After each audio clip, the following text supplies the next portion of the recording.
welcome to another episode of Come Together Media. We are a roundtable for people who value freedom. I am Mike Dakkak, host of the In the News podcast. With us, as always, is Mick from the Intentional podcast, Gail Seiler from the former Feds Group. We have with us, joining us today, Dale Richardson from the Karis Project, and Brady, aka the War Hamster. And just so everybody knows, in honor of the mainstream media, we have given all of the questions in advance to Gail because we've decided that she has to win this episode. Dale, I'm going to you first on this. The debate that happened this week between Donald Trump and Kamala Harris. I think we can all agree that the biggest loser was the mainstream media and the way they conducted themselves.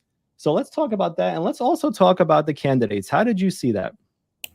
I think that that whole thing was a disaster.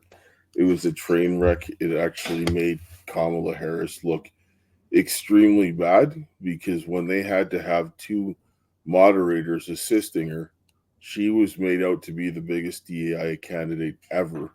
Because if you needed two people to assist you, you lost the debate. It didn't matter what she said or how she sounded. Trump was laying out circumstances that she couldn't see, and it was very evident that the male moderator tried to lay out the circumstances for her and spoon feed her at the end, and she dropped the ball. And even the other female commentator that was there when Trump was laying out the circumstances, she made a stupid response, didn't even understand what he was saying. It was terrible. Train wreck. Absolutely. Aren't they sorority sisters, that moderator and Kamala Harris? Yeah. I didn't hear if they were from the same school at the same time. I think Kamala's quite a bit older, but yeah, they're like AKAs. Not the sharpest. And her BFF, right? Her BFF is the Disney executive, oversees ABC. So, she was four corners there. So they kept going after Trump, and they kept saying that everything he was saying was not true. The relentless fact check by ABC News. I mean, isn't this election interference? Doesn't this boil down to collusion? Of course it does. Sorry, just one thing I just say is just watch her facial reaction after he started to talk about what she was doing. It said everything. She knew she was guilty, and then they just lied to cover it up. Sorry, go ahead. No, and there's video. There's literally video and and all of that shows that they were wrong. But, nobody was moved one way or the other by this. Nobody went into this debate thinking, wow, this is really going to decide it for me, these debates, whether I'm going to vote for Kamala or Trump. Nobody is thinking that. But I do see some Republicans kind of losing their minds going, well, he let her, why would he even go on CNN? They're mad that he went on CNN. I don't think that was a bad thing, regardless of his reaction, because it exposes what you saw. And it every time it exposes their bias. It exposes how far they'll go. The assist, the cheat, they're so desperate. It's a good thing that he pokes them. He pokes behind enemy lines, I think, very well. Yeah. It's interesting what Dale brought up about the facial expressions. If you look back at past debates over the last 10, 20 years, you'll see they will pan to the speaker and then they'll go back to the other speaker.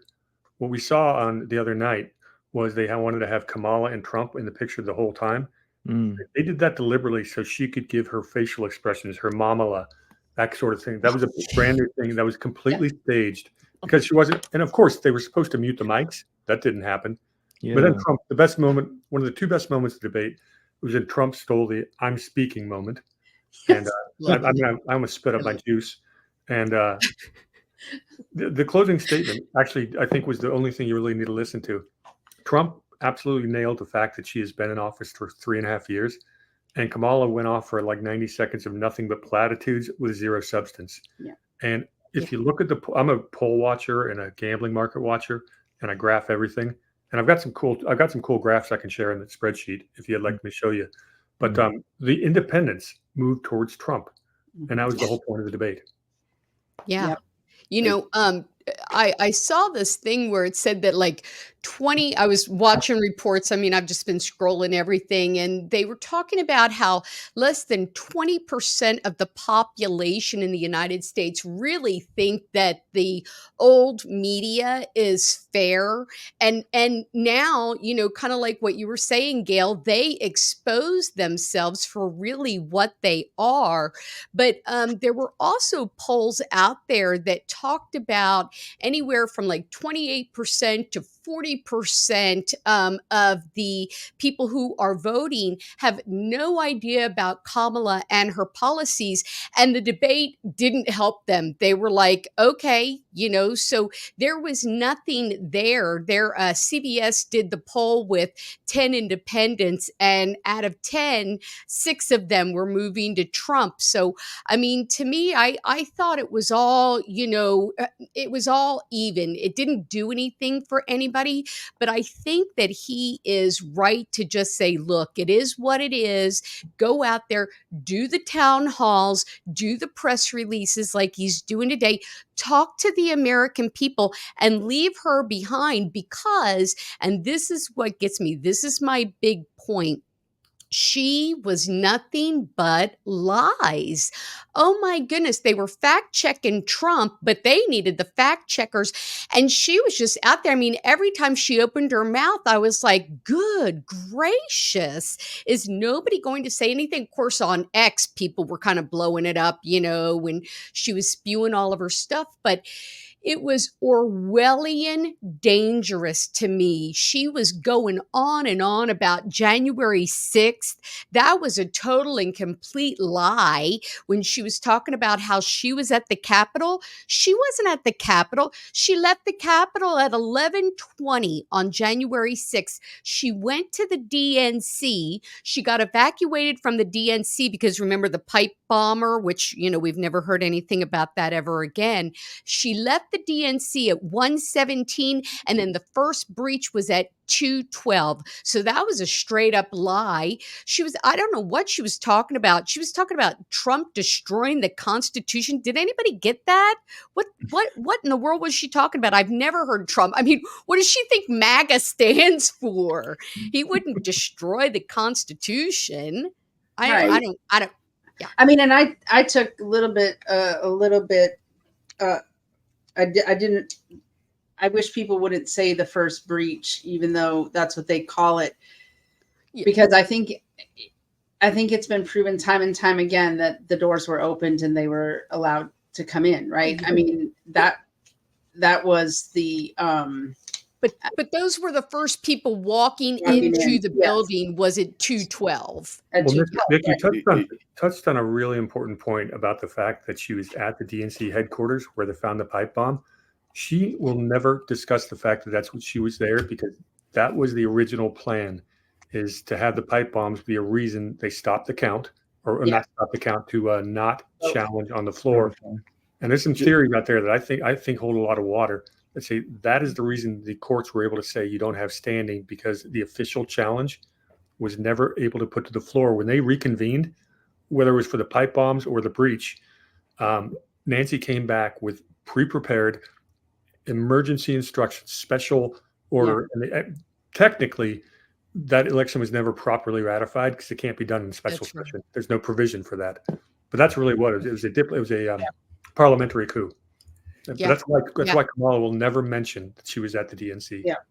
Just one other thing quickly with that debate and the way that it was structured and having all of that help. Think about this. Like, here's on the brink of potential war. Imagine Kamala Harris in a room with Putin and Xi. She doesn't have the training wheels there. And do you want her in a room by herself with Putin and Xi trying to diffuse war? They're going to be like, get Gail, lost. I'm going to steamroll you. I think about that all the time. I got to tell you, her one-on-one with one of these guys, does anyone really all right, so what I think about Kamala Harris, she was, I don't know if you guys caught this. I'm sure you did. A week before the debate, she was in some spice shop. And that spice shop had just recently announced that they didn't want to sell to Republicans anymore. And she takes it upon herself to go visit that. I mean, you want to talk about dog whistle politics? Anyway, she's at this spice shop and they ask her, one of the reporters there lobs her a softball question. Hey, what's the best thing about debate prep? And she says, buying spices at this spice shop. I mean, these are the words and actions of a foolish person. You do not run a candidate like this if you are expecting to win a free and fair election. You run someone like this if you're confident that they're going to be installed no matter what happens on November 5th. And so what worries me, and I think we probably should start talking about this in the weeks to come, November 6th, whatever happens on November 5th, I think we have to be prepared for some interesting activities, let's just put it that way, over the weeks between November and January. Could not agree more.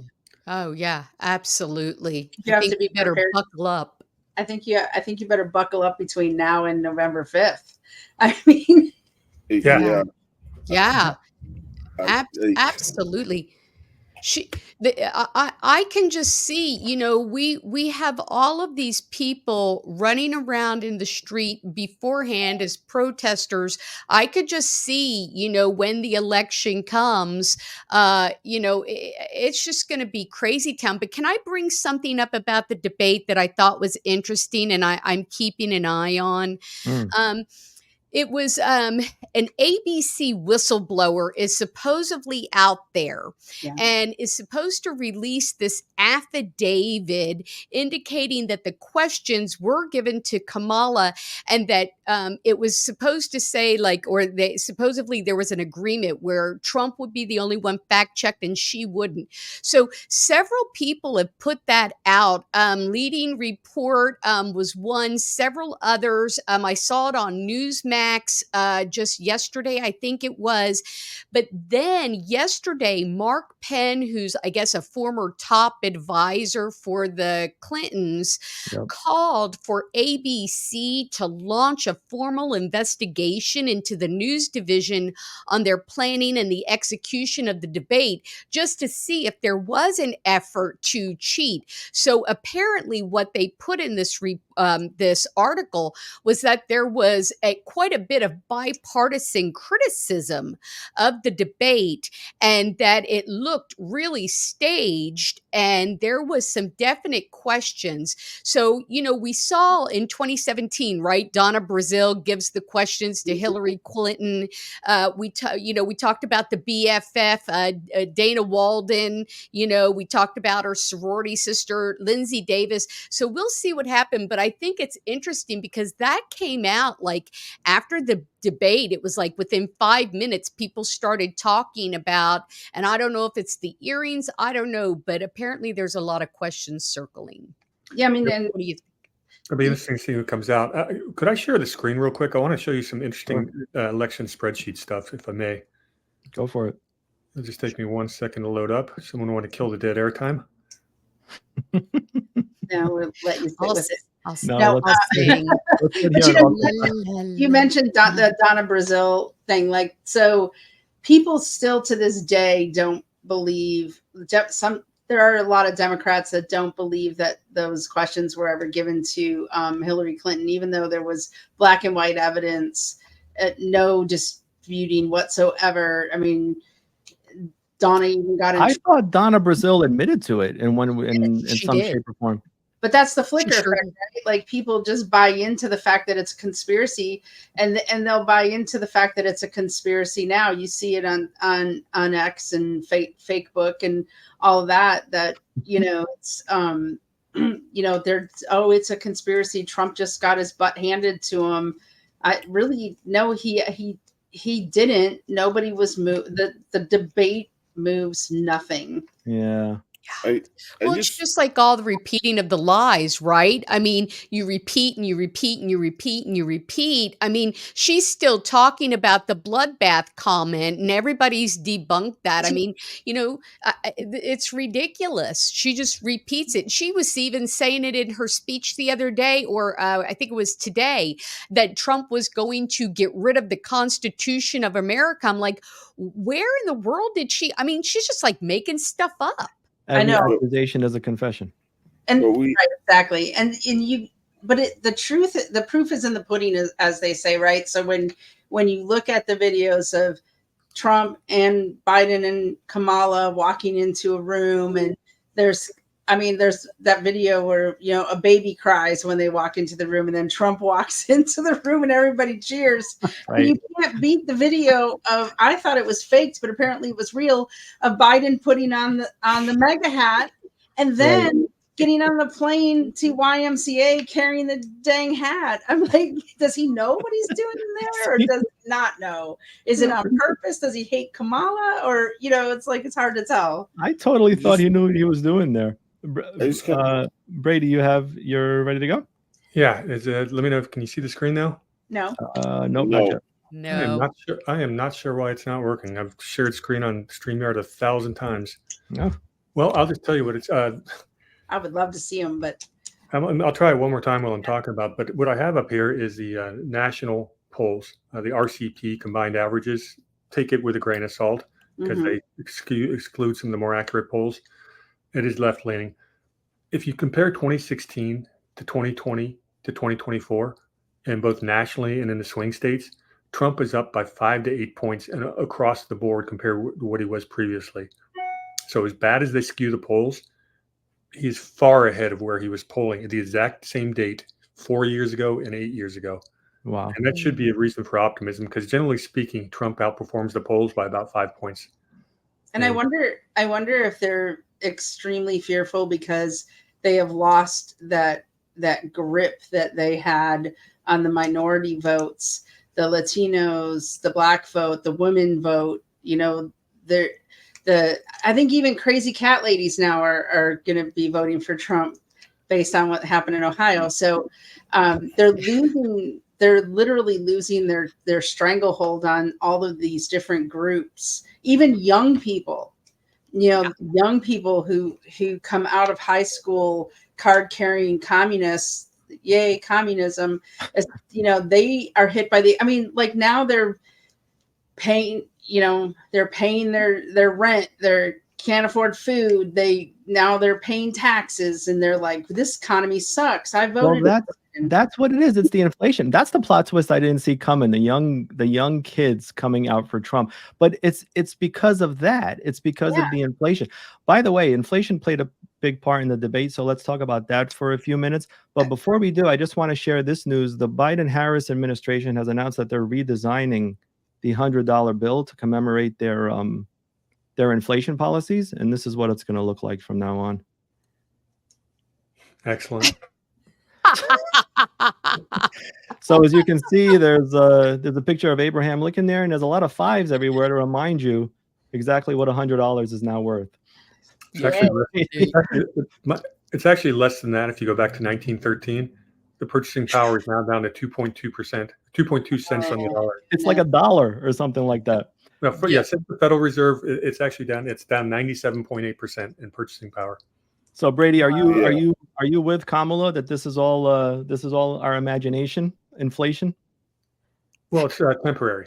It's transitory. Transitory. Which means it could last from 1 year to 100 years, but it's definitely transitory. If you read The Economist and Bloomberg and all the stuff they're putting out, it's greedflation, not inflation. It's not. It's greedflation, and it's a good thing. It's a good thing. It's good for us. It's definitely good for us, and it's good for the economy. And Bloomberg put out an article about how the elderly are so hip now, and they're so fortunate because they're doing this thing called boom mates. They have boom mates, boomers, you know, having to move in with roommates, basically. Oh my God. And it's very sad because, that is a sad. That article was like the epitome of tone deafness, because you have elderly people who now can't afford to live, having to shack up with people they don't know, boom mates, and just to make ends meet. That says a lot about the mismanagement of Social Security and the economy combined, and the culture. You know, we used to care about our parents and our grandparents and wouldn't want them in that situation, but now we're a throwaway society, so we throw our elderly away. That's a real quick fact on the quote unquote price gouging. So you look at the average grocery store food distributor, grocery store, I should say. They're talking about, oh, they're making they were making gross margins of like 25%. Well, you don't judge it on gross margins. You judge it on net margins because you have to factor in things like salary. Labor and everything like that. The 20-year average of these grocers had net margins of around 2.1%. You want to know what they were last year? What? 2.05%. Wow. They're not gouging anybody. They're barely squeaking by. It's a low margin business. Yeah. There's no room for them to squeeze, period. And Well, what I love about this issue is that it's so hard to spin, right? I mean, you can say whatever you want on a television debate stage, but when folks go to the gas station and load up, I mean, there's a gas station that's literally a traffic light away from me. I have to pass it no matter which direction I'm going. And every day I drive by that thing and I see what the prices are. And that's like a daily poll right there. That's like a daily approval rating right there for folks, because you cannot fake that. And what I think is interesting is that for the last, I would say 3 or 4 weeks, and I expect this to last straight through the election, the price has been plummeting. Yeah. Mike, I don't think that's a coincidence. No, you're doing well for yourself if you can afford to drive every day. No, I'm sorry. Yeah. Well, I didn't say it was every. But you have to look at. I took a picture in Southern California about 2.5 years ago when they really peaked. I actually paid over $8 a gallon. Oh my God! Wow. Yeah, you have to look Go at ahead, Gail. the way that they're even this whole thing is structured. Like when you look at like the economics, it's 100% manipulated. When they went to the fiat currency is whatever you say it is. Right? This is nonsense. It's not backed on anything. They just keep printing more money. The more you have of something, it's just going to devalue it. So when they came into the COVID and they started to print money, they did this deliberately. This is 100% manipulated. Right. And it was this is exactly how you're going to own nothing and be happy. And they're trying to gaslight you while you're becoming a slave because you can't outwork the inflation. It's impossible. And so what are you going to do? Have to come down and beg to the state so that you could get your daily bread. And that's what now they own you, and too bad, right? That's exactly where we're going. That's spot on. I just did a interview with a young woman who lived in Romania under the communist rule before, it ended in 1989. And that's what they were doing. They were standing in line. There was nothing on the shelves. They were rationed for their bread. They were rationed for their water. They didn't have heat at night. They didn't have electricity at night. But that's exactly what they've done here. Is they stepped in, and we all know, right? It's the economy, stupid. I mean, we heard that back, Reagan, Clinton, we heard it all that time. But they created this false economy because all they're doing is printing and spending. And so to me, what they created was a have and a have-not society, that kind of economy. We know where we stand. You either have money or you don't have money. You can either afford and live comfortably and do what you need to do, Gavin Newsom, Nancy Pelosi, whatever, or you're the rest of us. But, when they came in March of 2021 and they dropped the $1.9 trillion, and then they turned around maybe a little over a year later, and they gave the $2.2 trillion for the Inflation Acceleration Act. They also had, in that period of time, they also had the supply chain interruption. So you're throwing money, but you don't have the supplies. Because we remember, right? Petey was out there and he was breastfeeding for 3 months, and the cargo ships were out there in the Pacific and they were having a tailgate party right out there in the ocean, and huge supply disasters. Well, I went back a couple days ago, and Vindog, who was on the show just last week, he had made a tape about what was it? What did they used to call it? Empty shelves Biden, and that went on from 2021 to 2023 because we didn't have any supplies. Everybody was going to have a bad Christmas. Remember that? The Grinch Who Stole Christmas. Then we had the baby formula debacle. Then we had the border invasion. So you're flooding in all these people. I mean, it's like a perfect storm that they created here. The smash and grabs, that was another thing that decreased our supplies because they didn't prosecute them unless it's, if it was under $900 $150, and who knows, it was probably Don't over forget that. the plane crashes into the food processing plants. Oh, right. Yes. Yes. Yes. And So the purchasing, the mass purchasing of our land, the Yes. farmland by foreign entities. Yeah. Yes. And then look at the job numbers. So you've got the job numbers that are out there, 30% that they had to downgrade from April 2023 to March 2024, the 818,000 that really weren't there. And just in August, we lost 438,000 full-time jobs in 1 month. I mean, so we've got no job growth. You've got money in the economy. You don't have the supplies. You've got too many people. And we have a situation where you've got Americans who have lost 1.3 million jobs, and the illegals have gained 635,000 jobs. So, I mean, we're going in the wrong direction. And not just the illegals, the HB1 visas are out of control for high-paying tech jobs that they can get for pennies. This was memory hold, but a few months ago, I don't know if you guys remember, but the Bureau of Labor Statistics came out and issued a correction, and they said that there were actually like 1 million fewer jobs that were created than were previously reported. Yeah, And that's the 818,000 that Mick mentioned. Yeah. It was just kind of, nobody's even talking about that.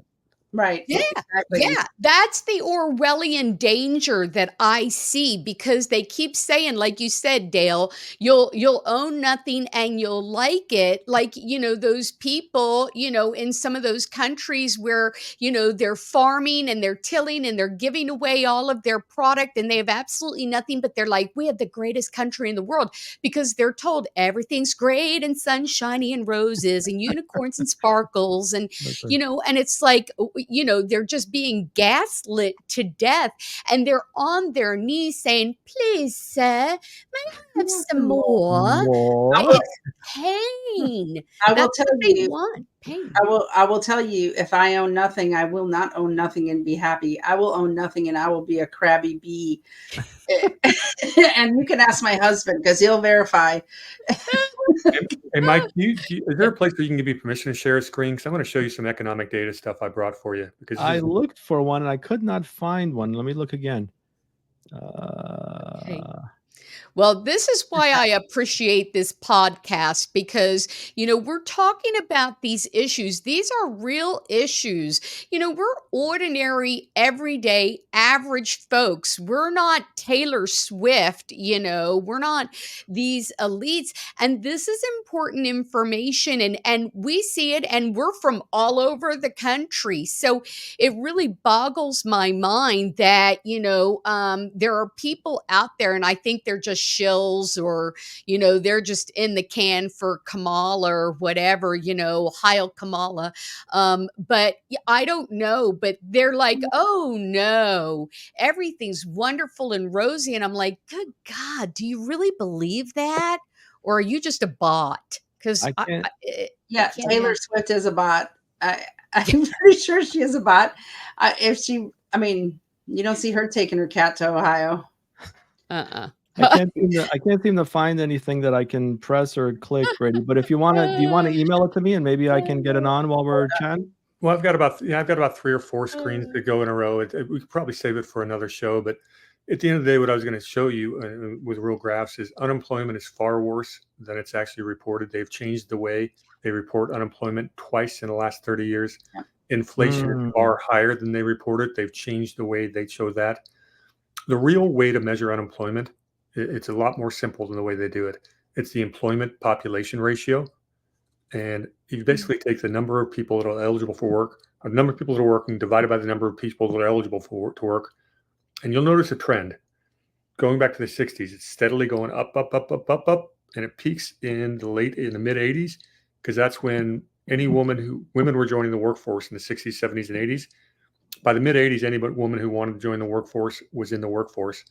Ever since then, it's been on a real steady decline. We had a big dip down with COVID, and it's come up. But the employment population ratio is still well below where it was in 2019. Yeah. I don't want to hear about a recovery Mhm. These are fake statistics, and Yeah. I really wish I could show these graphs because the picture tells us, tells 1,000 words. It's worth Do you 1,000. think the average citizen is falling for the fake statistics though, Brady? I mean, or do you like I don't know anybody who's falling for it because they're living real life trying to feed their Right. kids. Right. Right. Right. I think people aren't really waking up to the reality of what's actually going on. They're only seeing what's kind of relative to them. Because if you look at, like, for example, the economy and all the manipulation done to that, you look at everything else that's happening. Like, I don't even know if you heard about the guy there in Tennessee that got raided by the Tennessee Bureau of Investigation. Yep. So you have your own law enforcement turning against you. You see what happened with the January 6ers. You have to understand that people inside of your government, they're at war with you as the people. And if you Right on. cannot understand that fact, because they're destroying supply lines, they're destroying, like, your ability for fuel or for you, they want to take away your arms. They're suppressing you in every single way. They're actually waging a war against you without firing a shot. And when they disarm you, it's over, right? And the election, like, I hear people talking about the election and stuff because you need a change to fix these policies, but no one's actually doing anything to secure the elections. It doesn't matter if Trump had 200 million votes. You saw what happened in Brazil. They just switched them over to Harris, like they did. You vote for Bolsonaro, and then they use the machine and they flip it over.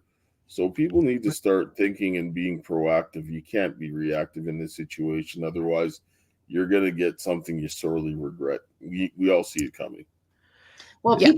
people should vote, like, especially if conservatives really, like, if you can vote on election day, even if it means you have to stand in line. I'm so sorry. Yeah, you know, you might have to stand in line. Just do it. And if you do have the option to do a hand-marked ballot that they have to count, then ask for a hand-marked ballot and don't use the machine. And if we can train everybody to do that. Now, not everybody has the option. We don't have the option in my county in Texas here, but we're fighting like hell for that option to at least have the option to do a hand-marked ballot. But the county next to me, it's all hand-marked ballots now. They don't have the machine. That's amazing to me. I'm going to be very interested to see not only if I vote in California this year, even though I left more than a year ago, because it's mail-in ballots, and my old registration is at my parents' address, and both my parents passed away in the last year. So I'm going to check to see if any of the three of us vote. I predict you're going to vote about 6 times. Yeah. Well, yeah.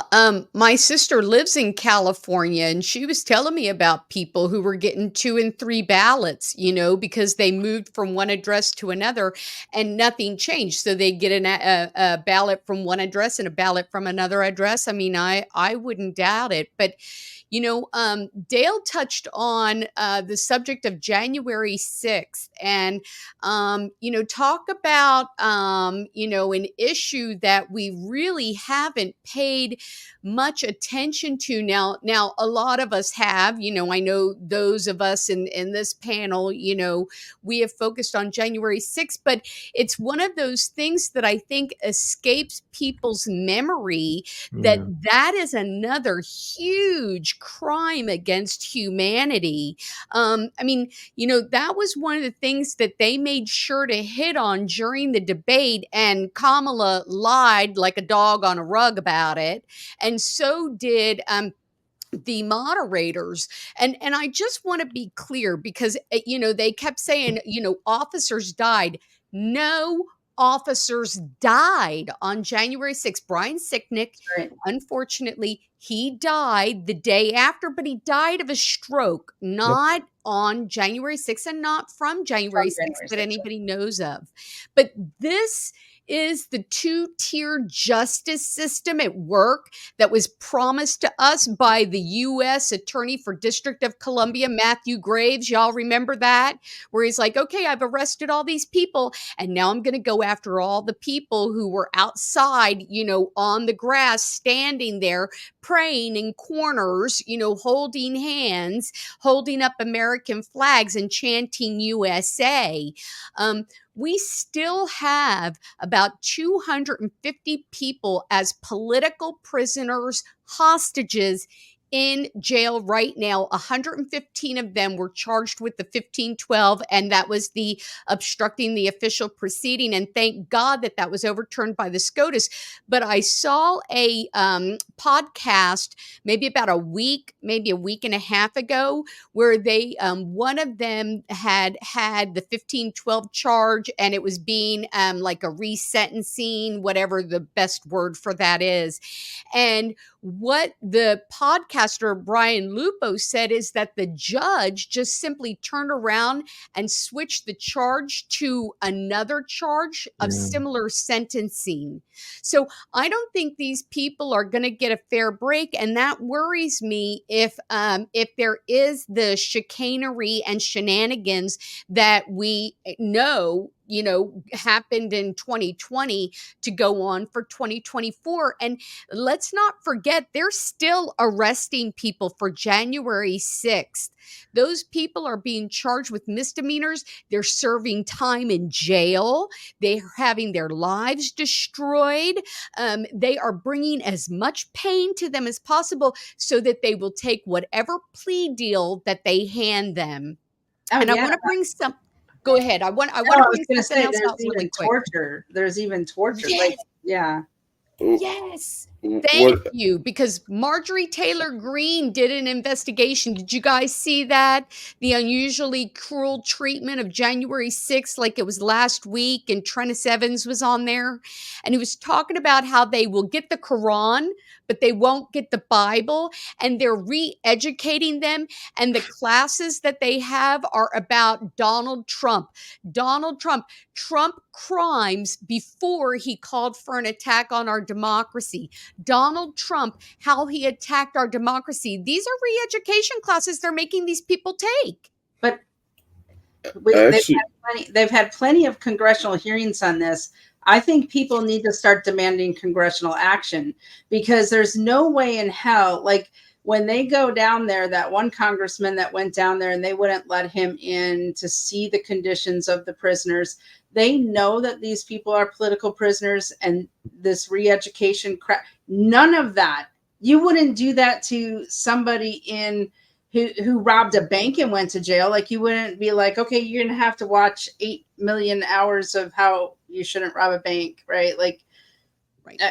Gitmo. One of the first things a Republican Congress needs to do in 2025 is defund or get rid of the entire DC District Court. It has no business existing whatsoever. Bingo. And here's some really good news though for you, Mick. That Matthew Graves, he is on the small short list of potential Kamala Harris U.S. Attorney Generals. He's one of the finalists, so we got that to look forward to.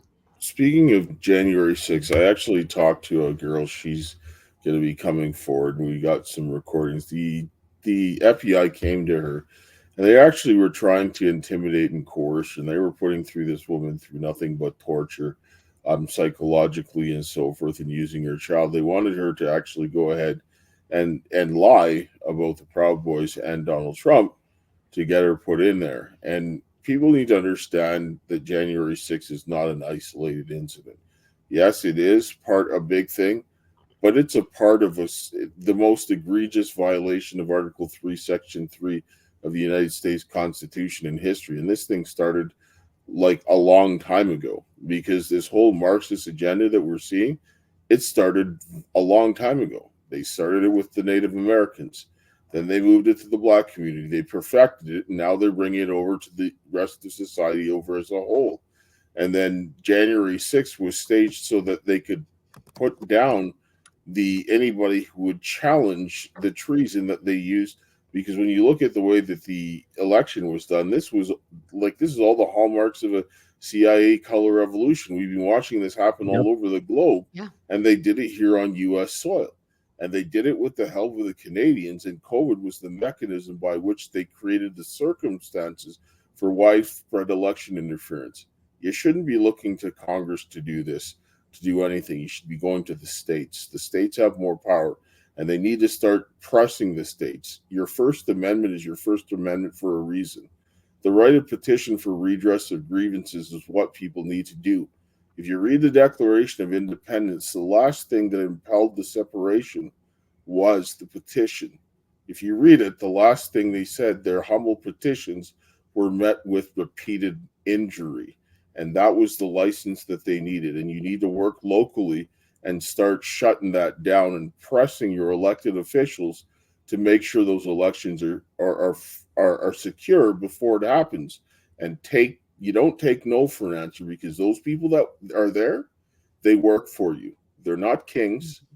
You don't have to beg them for anything. You have the right to instruct them, and if they don't, there's the door. Because show me in any constitution where they have the right to commit Article 3, Section 3, violate. They don't. And the 10th Amendment gives the right of the people anything that isn't outlined to a branch of the government. And Article 3, Section 3 is not designated to any branch. Congress can provide for punishment. Therefore, it is the right of the people to demand that investigation. And they have no right to say no. So people need to start exercising their God-given rights, because you have a right to the republic and they have no right to take it from you. That's right. I agree with you. And one of the hardest things is to get people to do that, because they don't know who's who in the zoo in their own state, in their own county, in their own city. They don't even know what their county commissioner does. They don't know who does what and who's responsible for what and what their rights are. And they've been dumbing us down for decades to make sure that people didn't have a proper understanding of what the government's role is and where you go for what. And same with financials. They've been dumbing down the kids. They don't know how to do personal finance, much less know what's going on in the market. And so that education needs to happen, but people also have to be willing to search and find that information and care. I've been in politics for 10 years and I care. I hear so many times, I'm just not political. I just don't care about those things. I don't really, well, you better care about those things because they affect you. That's why you can't afford groceries. So start caring. People have to, there's an old saying, you get the government you deserve, and sometimes you get it good and hard. Yeah. Well, one of the things I just wanted to mention this because I have done multiple interviews with people from January 6th. And one of the things that I've heard is that they have called, like they've called their DAs, they've called, other elected officials and have said, hey, like one woman told me, she was like, we knew the FBI was following us, they, and it, like gave their daughter post-traumatic stress, and they like followed him and watched him, and they were like, okay, what do we do? They were calling their sheriffs, they were calling all these people, and they got raided by the FBI. And what's happening, the FBI is still going in and conducting all of these raids and investigations, and they are going in and if they have home security cameras, they are ripping down the security cameras so you can't see. They are flash banging their houses with grenades. Like this one woman, they set her carpet ablaze, and then, once all of that happens, if they don't open the door, they're actually like taking a battering ram and going through their door. And these people, some of these people were calling their sheriffs, they were calling their elected officials, and they were even telling them, look, why don't you come in and you'll talk to us then, tomorrow. And that morning, like the FBI comes guns ablazing. So, that's a really sad thing that is happening in our country. We've even have women who have had miscarriages because of these forceful morning raids where they're just like, 30 men with, pointing their guns, and the red targets are all over them, and they're flashbanging the house. Yeah. Sorry. Go ahead. I recently actually experienced my first federal agent door knock. It was not quite as bad as that, but it's an interesting. I had polite agents, and I'm fine. I'm in no jeopardy. But when you get 10 people, 10 federal agents to search a one room office, it's rather interesting. Well, you know what they say: if you're not on a government watch list by now, you should be ashamed of yourself. You really You're doing something wrong. Yeah. Go ahead, Dale. No, I was just gonna sit down and say, like, I don't know if anybody knows my story, but I mean, I've had a lot of feds on both sides of the border because I'm up in Canada come in and do stuff, and I'm at the point where I really don't care because you're a tyrant. No, like, I'm a Christian. My Bible says we have liberty. It comes from God. Too bad. But we put petitions for redress in Colorado, in Michigan, and Texas. We just need people to start pushing the government to put it there. We did it here in Alberta because when we started to go down and put these guys on notice and do it publicly, the government came to us. Then the like deep state came and put the hammer down. But what they need to do is start getting the people together. Like, stuff is already there. And like, I mean, I can put these things together like nobody's business. And we want to get them into key states so that the people can go back and push them and say, no, if you can't print off a few pieces of paper and take it to your state guys and do that publicly with a few friends, then do you really need your liberty? Do you really want it? Because these guys seem to want your country more than we want to fight for it, right? Like, you don't have to do a lot of the dirty work. Just keep doing with what you're doing. But go ahead and put these guys on notice and say you're going to do your job. Because I saw a woman in Colorado. Her kids were getting like raped, and this guy got 6 counts of sexual assault. They're putting her into jail because she didn't want to put her kids with the pedophiles. So now you're getting, like, they're rewarding lawlessness in a way that is unimaginable. And I'm at that point here in Alberta. They're protecting pedophiles. I'm like, no, I'm sorry. You want to do that to kids? We're done. Like, there's no more talking, right? We need the sheriffs. I think it's an absolute constitutional sheriffs. I think it's an absolute travesty that these people are in jail for January 6 activities when folks who are literally freshly released from foreign prisons are being high-fived as they walk across the border. And speaking of people coming across the border, we only have a few minutes left, but we're going to talk about the most important question of the day. Gail, how do you like your cat, steamed or sautéed? I'm in Texas, so we fry everything. Do you barbecue? Barbecue or I fries? stand with you, Ohio.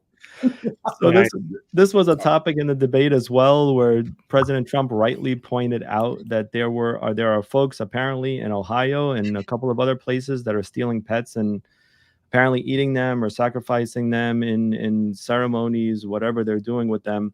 And he was fact-checked by Kamala and by the moderators saying that's absolutely not true. Some city manager somewhere, a low-level bureaucrat, said that's absolutely not true. So apparently the whole world has to disregard the evidence that we're seeing with our eyes and believe that that's not true. There are a couple of clips here that we have. We're going to play them. And there were so many memes that went out on that. They actually had to start admitting it was true because it was right, exactly. Yeah. It was here's a real America's Voice. With the Asians, they said they was eating them. Actually? Yeah. Not fake news. Not fake news. So a van was collecting cats and eating them. I watched that happen, yeah. Watched them get pulled over with the cats and admit to the police that they was eating them. You're not joshing with me. No, I'm almost 50 years old, buddy. No. You don't mess around. No. So there you have it. They fact-checked him on that because of some letters that they got somewhere from a city manager saying, well, we don't believe that's true. Do you think the city manager is going to go out and say, well, that's what's happening? Here's who is saying it. The Attorney General of the state of Ohio. This came out today. Dave Yost is the Attorney General for the state of Ohio, and he accused the media of ignoring evidence surrounding those claims in Springfield that they're having their pets abducted and eaten. The Attorney General of Ohio says it's real. We got another clip from a gentleman who's a resident, I think, of one of these cities. Did you see her face when Trump mentioned about the eating of the cats in the debate? That's what they're used to, bro. They're in the park grabbing up ducks by their neck and cutting their head off and walking off with them and eating them. Like, y'all get the Highway State Patrol down here. So, I mean, what do you guys make of this? I mean, obviously, like Dale said a minute ago, our government is flat out at war with us, and it's getting more and more brazen as the days and the weeks go on here. How much more are we going to endure? You know what? Let me share this story with you. And speaking on the immigration point, so I am in the greater New York City area. My television market is the New York City market. the television was set on the channel of CBS earlier today as I was eating my oatmeal for breakfast, and I saw something peculiar. 2 separate political ads run by Republican campaigns against Democrats. Okay, now that's a big deal, right? We're in election season, but here's why I found it noteworthy. First of all, in New York City, Democrats often run unopposed, so you never see commercials, and television commercials in the New York City area are not cheap. And so to see Republican campaigns actually shelling out hundreds of thousands of dollars to get on the air with campaigns, and both of these commercials were dealing with illegal immigration. And New York City is a sanctuary city. We're supposed to be really friendly to illegal immigration. Those ads and the placement of those ads spoke volumes to me, because that tells me that there is internal polling that is telling these campaigns that this is a hot button issue that people are worked up about, and people are actually going to vote in November. Oh yeah, honestly, you look at what's coming across the border and how many illegal. They actually was watching something with, I think it was JJ Carroll and Ryan Matta. Yep. And one of the guys, illegal immigrants, was like, "Please send me home because I don't want this anymore, because it's getting so bad, even for some of these guys that are being brought here." They're being like, back to prison? Is that what he was saying? They're like, "Send me back to my country. I don't want to be here anymore." Right? So if some of these guys are getting fed up. I saw a blurb today, Dale. I think it was Switzerland is just passed a bill. It's called remigration or whatever, the reverse of immigration. They're paying people the equivalent of $35,000, these immigrants, $35,000 US to go back to their countries. Wow. They figure they're saving money because it's cheaper than 2 years of welfare of these people. They just don't have the money. They don't have the room. Well, of course. Go ahead. No. Go ahead. I'm sorry. I thought you were done. Well, it's just, obviously there's going to be some enterprising people that are going to say, okay, I'll take your 35 grand, go back to my country. Then I'll just come back in. I'll do it a few times a year. I'm making 6 figures. So. Yeah. Yeah. I mean, what they would do. Well, the really interesting part about Europe, and I think Europe is ahead of us in terms of how badly their border system is broken, a lot of other things. I think the State Department, CIA, Pentagon, PSYOP started in Europe. We're a little bit behind them, so it's good to watch them. But it sounds like Germany is actually going to shut the Schengen agreement, where you have open borders and there's 29 different countries. That looks like it's ending. And if Germany shuts it down, all the surrounding states will. And that's a really big domino to toppling the EU, which is so that's something to really keep an eye on, is what's going on with the German borders. Apparently, these populist movements are starting to really pick up some steam. One of the things I was going to kind of. I was just going to kind of mention that, in the ARPA money, that 1.9 trillion, they were supposed to use that for COVID funds, but like places like Colorado, and Washington State and several of the other states used that money in order to help resettle illegal immigrants. So they have used a lot of the monies that they were going to use for, they were supposed to use it for education or for hospitals or whatever, but they used it in order to help resettle these illegal immigrants. And we've got 170 countries that have flooded into our country. I know, Gail, I think you're a big military family. War Hamster, you're probably a big military family. I used to volunteer on the military base when I was in nursing school, and my husband was military. He went all over the world, Vietnam, the Philippines, Korea. That's what they eat, dog. They have dogs in cages in their markets, and that's what they eat. So when I first heard that, I know there were a lot of memes and people were like, losing their minds because he said they're eating the pets. What did we think? That's not uncommon for them.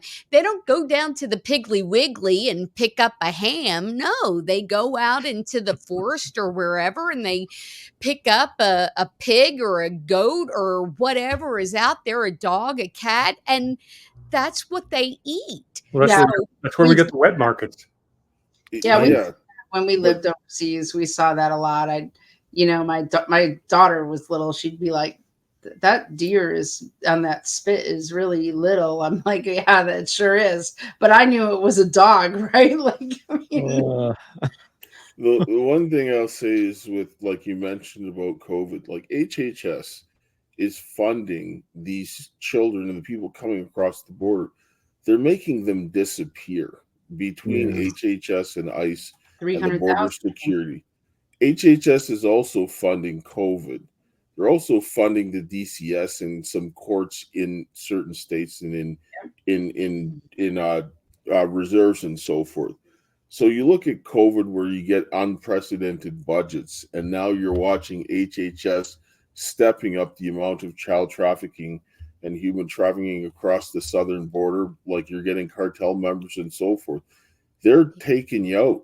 This is why the election is so important, is because your government, you've got a bunch of Benedict Arnolds that are opening the door for this. They're funding your demise, and they don't care. Like, I was watching a clip with Senator Kennedy, and he said there's so many guys that he knows in Washington that they would unplug your life support to charge their phone. Yeah. And it was like, that's who you have governing over you, and you need to get rid of those people. And it's like that everywhere in the Western countries. Because I'm like, you can't be more mad at the criminals coming in the door. You should be more mad at the guys who are opening the door and making sure it's open so they can come in and take your house. Yeah. Yeah. Does anyone know? And their governor. Does anyone know if cat is considered a red meat or a white meat? I mean, it's just not food. It's your pet. Sorry. I think it's dark meat. I think so too. I think it yeah. Yeah. My husband used to go over to Saudi Arabia, and I just have to tell you this really quick. He went over there a lot. You know, he was in AWACS, and they would sometimes have, like, they had a restaurant there, and they used to call it Shish the Kitty. Because they were like, if there was a cat, because a lot of the people who they would get people from the Philippines to come over, and they would take their passports, and then those people would have to stay there. And if there was a dog or cat in the street and you didn't see it, you didn't eat around, because you knew that that's what they were serving. So they used to call the restaurant Shish the Kitty. That's disgusting. Anyhow. Sounds like a franchise opportunity. Yeah. Well, this has been another great episode. We're coming up on time, so we are going to sign off. Brady, Dale, thank you very much for joining us. We'll see you next week. Thanks for having me.